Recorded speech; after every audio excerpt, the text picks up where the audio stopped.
ওপেনিংয়ে তানজিদ তামিমের সাথে থাকতে পারেন সাইফ হাসান, মিডল অর্ডারে ভরসা তাওহিদ হৃদয়, তিন পেসারের সাথে একাদশে থাকতে পারে দুই স্পিনার। ওয়ানডে সিরিজ জয়ের পর এবার অস্ট্রেলিয়ার বিপক্ষে টি-20 ফরম্যাটে শক্তিশালী একাদশ নিয়ে মাঠে নামছে বাংলাদেশ। দীর্ঘদিন পর 20 ওভারের ম্যাচে ফিরছেন নাহিদ রানা, তার সাথে থাকছে আরও একাধিক চমক। সব মিলিয়ে অস্ট্রেলিয়ার বিপক্ষে প্রথম টি-20 ম্যাচে কেমন হতে যাচ্ছে বাংলাদেশের সেরা একাদশ, সেটাই জানবো রিপোর্টে। অস্ট্রেলিয়ার বিপক্ষে ওয়ানডে ফরম্যাটে ইতিহাস গড়েছে বাংলাদেশ ক্রিকেট দল।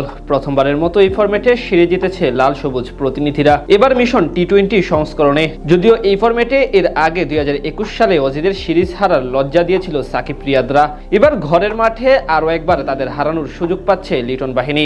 সাগরিকায় শক্তিশালী একাদশ নিয়ে মাঠে নামবে টিম টাইগার্স।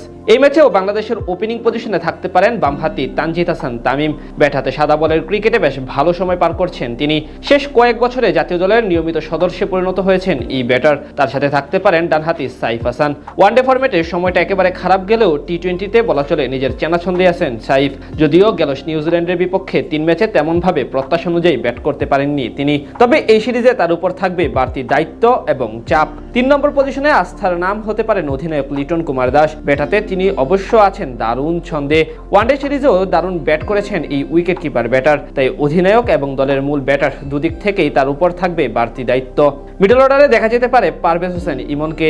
ওপেনিং পজিশন থেকে 4 নম্বরে এসে বেশ ভালোই পারফরমেন্স করছেন তিনি। শেষ 2 বছরে দলের অন্যতম সেরা রানের মালিক এই ব্যাটার। সদ্য শেষ হওয়া ঢাকা প্রিমিয়ার লিগে শেষ ম্যাচে খেলেছেন 150 রানের ইনিংস। তার সাথে মিডল অর্ডারে আরেক আস্থার নাম তাওহিদ হৃদয়। শেষ 5 ম্যাচে জোড়া হাফ সেঞ্চুরি হাঁকানো হৃদয় অস্ট্রেলিয়ার বিপক্ষে সিরিজে শেষ ওডিআই ম্যাচেও করেছেন 50। সব মিলিয়ে এই সিরিজে টাইগারদের মিডল অর্ডারে ভরসা হতে পারেন তিনি।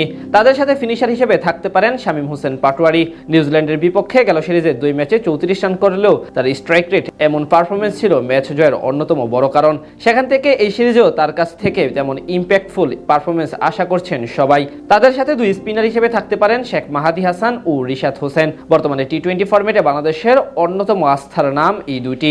এছাড়া একাদশে 3 পেসার নিয়ে নিজেদের আক্রমণ সাজাতে পারেন কোচ ফিল সিমন্স, যেখানে দীর্ঘদিন পর টি-20 ফরম্যাটে ফিরতে প্রস্তুত স্পিড স্টার নাহিদ রানা। ক্যারিয়ারে একটি মাত্র 20 ওভারের ম্যাচে খেলেছেন তিনি, তবে অস্ট্রেলিয়ার বিপক্ষে সিরিজ জয়ের পথ সহজ করার জন্য তাকে স্কোয়াডে রেখেছে নির্বাচকরা। তার সাথে প্রথম ম্যাচের একাদশে থাকতে পারেন শরীফুল ইসলাম ও কাটার মাস্টার মুস্তাফিজুর রহমান, 2 বামহাতি দলের অন্যতম গুরুত্বপূর্ণ সদস্য। সব মিলিয়ে অজিদের বিপক্ষে বেশ শক্তিশালী এবং ভারসাম্যপূর্ণ একাদশ নিয়ে মাঠে নামবে বাংলাদেশ দল।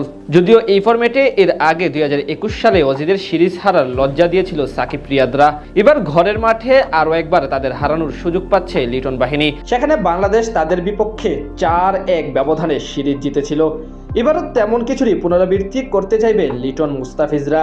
এখন দেখার পালা 5 বছর আগের সেই সিরিজের মতো আরও একবার অস্ট্রেলিয়াকে হারানো যায় কিনা।